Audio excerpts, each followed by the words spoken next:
자, 본용언과 보조용언. 문장의 주체가 주되게 서술하면서 보조용언의 도움을 받는 용언이 본용언이고, 그다음에 그러니까 주되게 서술하는 용언. 주되게 서술한다는 건 실질적인 의미를 담당한다는 거지. 실질적인 의미를 담당하고 있는 부분이 본용언이라면 본용언과 연결되어서 보충하는, 그러니까 보조하는 역할 정도로 하는 것은 보조용언이야. 그래서 포기해 버렸다 해서 본용언은 뭐야? 포기해인 거지. 버렸다는 보조용언인 거고, 놀고는 본용언이야. 놀고 싶다 해서 놀고가 실질적인 뜻을 담당하잖아. 그다음에 싶다는 보조용언인 거지. 그래서 포기해, 놀고 이 부분이 본용언이에요. 그다음에 해내고 싶다 해서는 어떤 게 본용언? 해내고가 본용언, 싶다는 보조용언. 도전해보다 해서는 도전해가 본용언, 보다는 보조용언. 구분할 수 있겠지? 그러니까 앞에 있는 게 본용언이고 뒤에 있는 게 보조용언이지.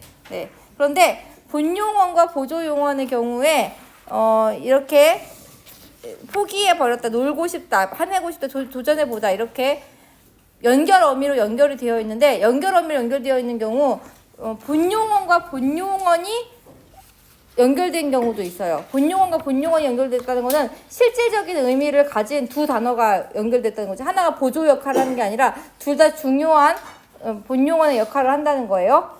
그래서 예를 들면은 이런 게 있을 수 있죠. 선생님께 드릴 선물을 들고 갔다. 들고 갔다는 경우에는 선물을 들다라는 표현이랑 그다음에 가는 행위랑 두 개 다 있는 거지. 두 개 다 있는 거지. 그런 경우에는 들고 갔다가 들고 갔다 둘 다 본용언인 거야. 둘 다 본용언인 거야. 이렇게 둘 다 본용언일 때는 들고서 갔다라고 다른 문장 성분이 끼어들 수 있어요. 끼어들 수 있다. 끼어들 수 있다.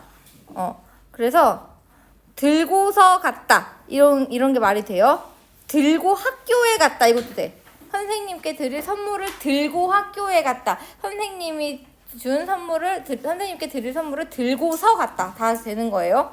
그런데 본용언과 보조용언 사이에는 서나 다른 문장이 끼어들 수 없어요. 끼어들 수 없다. 왜 끼어들 수 없냐면은 끼어드는 순간 의미가 변질돼 버려요. 사과를 먹어버렸다. 그러면 사과를 내가 먹는 행위를 끝내버렸다. 약간 이런 의미잖아. 그런데 이제 사과를 먹어서 버렸다라고 서를 넣어버리지. 먹어서 버렸다라고 하면은 먹은 다음에 그다음에 쓰레기통에다 버린 행위까지 추가되는 그런 느낌이죠. 그래서 의미가 변질돼 버리기 때문에 서를 넣을 수가 없다. 그는 잠을 자고서 씹다. 말이 안 되죠.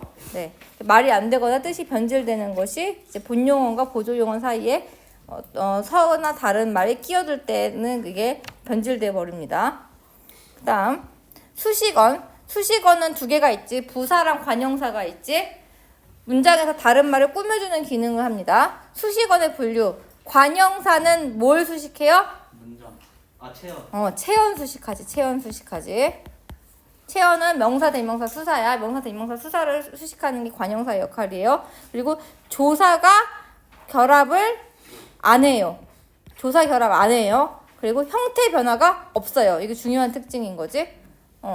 가끔씩 관형사랑 관형사형, 용언의 관형사형이랑 헷갈려하는 애들이 있어. 근데 그때 뭘 중요하게 보면 되냐면 형태 변화가 있는지 없는지를 보면 돼. 그러니까 똑같이 꾸며준다고 해도 예쁜 꽃이라고 했을 때 예쁜은 활용을 하지. 형태가 변해. 예쁘다, 예쁘니까 예뻐서 변하지. 그러니까 얘는 관형사가 아니야. 똑같이 체온을 꾸며주더라도 얘는 관형사가 아니라 뭐야?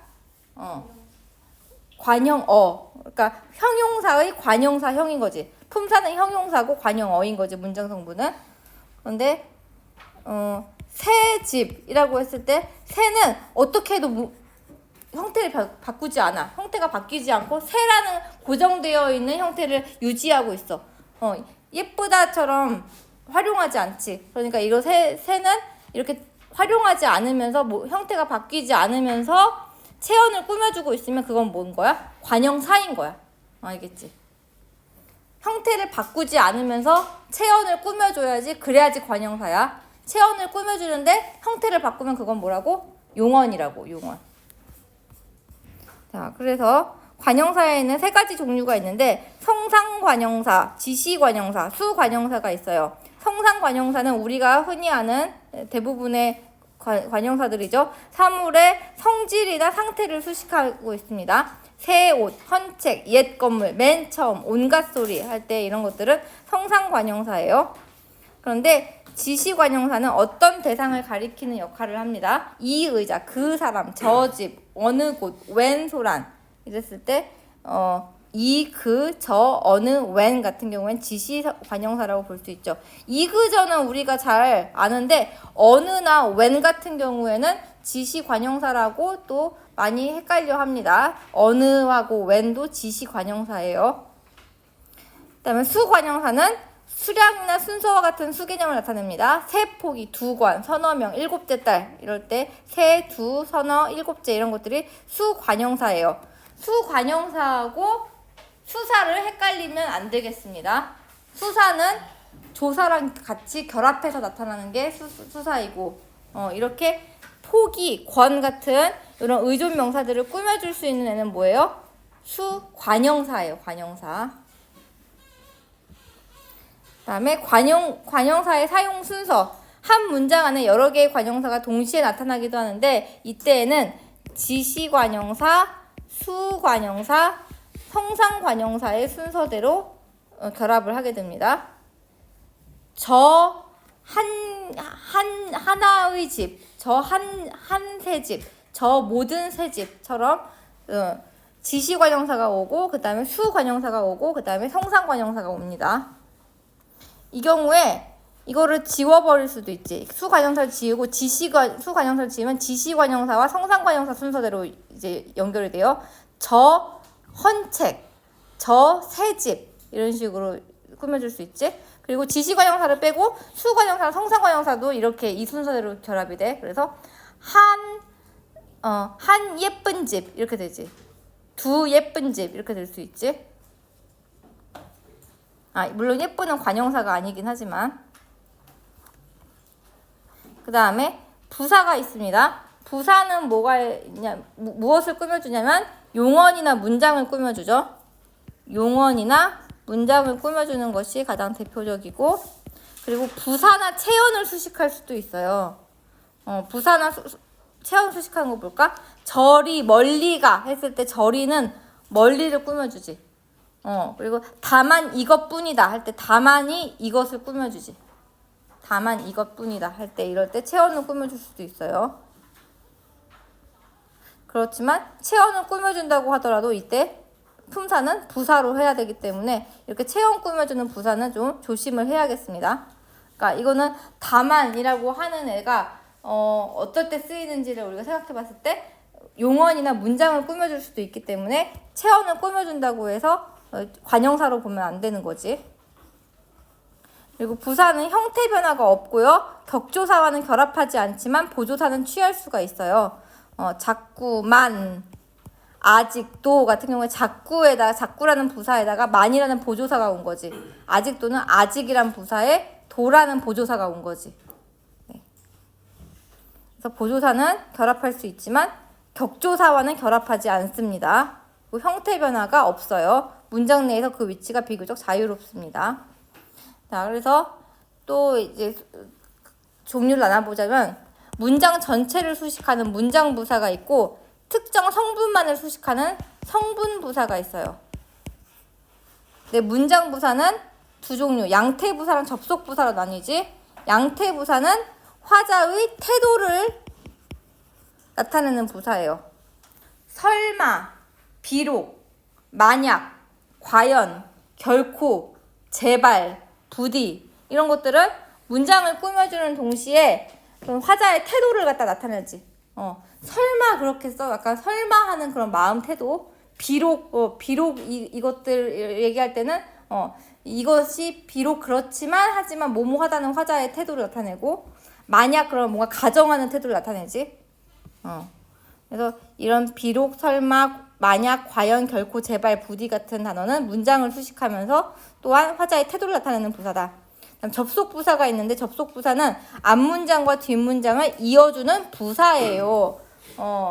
우리 품사 구분에서 접속사를 따로 만들지 않잖아. 접속사를 따로 만들지 않기 때문에 네, 문장 부사라고 이제 그러네, 그러나, 그리고 같은 거 품사 물어보면 부사라고 해줘야 돼. 부사라고 해줘야 돼. 문장 부사라고 해줘야 됩니다. 그 다음에 성분부사는 성상부사, 지시부사, 부정부사가 있는데 성상부사는 어떻게라는 방식으로 용언을 꾸미는 부사예요. 매우, 자주, 참, 간절히, 깨끗이, 아삭아삭, 사뿐사뿐. 그러니까 대부분의 우리가 알고 있는 부사들은 전부 성상부사일 가능성이 높죠. 그리고 지시부사는 이리, 저리, 그리 같은 특정 대상을 가리키는 부사. 그 다음에 못, 안, 아니 이런 부정의 뜻을 가진 부사도 있어요. 네, 그래서 품사 구분할 때 아이들이 매우, 자주, 참 이런 것들 성상부사들은 부사로 잘 분류를 하는데 못, 안, 아니 이런 것들은 또 잘 구분을 못할 때가 있어. 못, 안, 아니 이런 것들도 부사라는 거 알아줍시다. 그 다음 독립언. 독립언은 문장 내 다른 성분들과 문법적인 관계를 맺지 않고 독립적으로 사용되는 단어예요. 감탄사가 여기에 속합니다. 감탄사는 부름, 대답, 느낌 등을 나타내는 데 쓰이면서 다른 성분들에 비해 독립성이 있는 말이에요. 그래서 독립성이 있어서 조사와 결합하지 않고 형태가 변하지 않습니다. 다른 품사에 비해 위치 이동이 비교적 자유롭습니다. 네. 부름, 대답, 느낌을 나타내니까 부름, 야 이런 게 되겠지. 여보, 어이 이런 것들이 부름이야. 감탄사죠 전부. 그다음에 대답, 네, 응, 아니요, 아니 이런 애들 대답이죠. 그다음에 느낌을 나타내는 거 뭐 아이고, 맙소사, 네, 아서라 이런 것들이 느낌을 나타내는 데 쓰이죠. 그래서 감탄사는 두 가지 종류가 나뉘는데 감정 감탄사, 상대방을 의식하지 않고 그냥 자기 감정 표출하는 감탄사, 어허, 아이고, 맙소사 같은 거. 그리고 의지 감탄사는 상대방을 의식하면서 자기의 생각을 표시하는 감탄사, 야, 아서라, 자, 네, 여보세요 같이 부름과 응답을 나타내는 건 의지 감탄사겠죠. 느낌을 나타내는 거는 감정 감탄사, 부름과 대답을 나타내는 건 의지 감탄사라고 볼 수 있겠습니다. 자, 그래서 우리가 감탄사